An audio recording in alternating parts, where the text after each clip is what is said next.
You see, some of us, we need to let go of our nets. We need to destroy our boats. We need to burn them.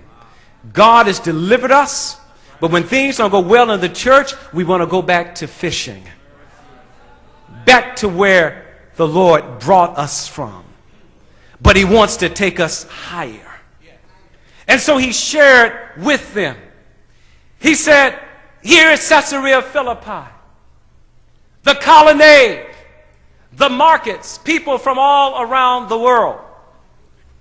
You can stay here and make a name for yourselves.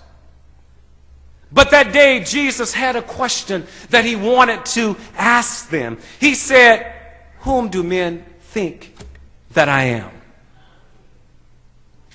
This was $1 million question.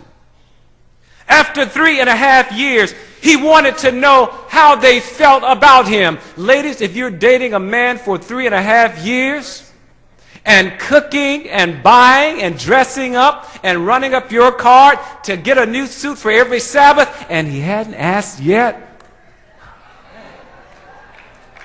something's not right. Ouch. Jesus said, who do men think that I am?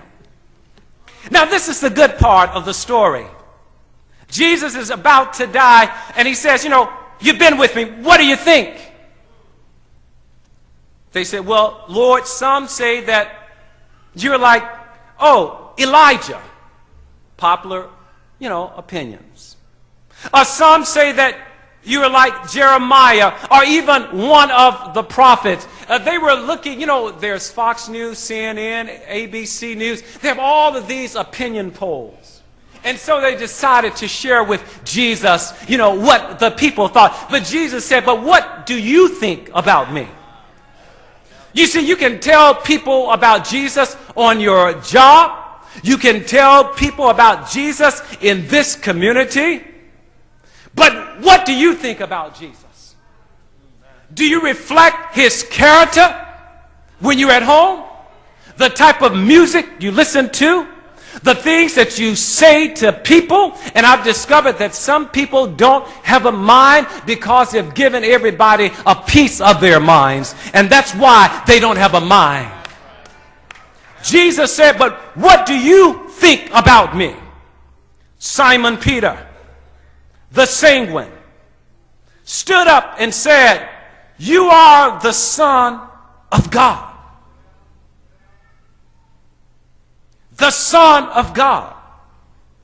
And Jesus said, flesh and blood has not revealed this to you, Peter, but my Father which is in heaven.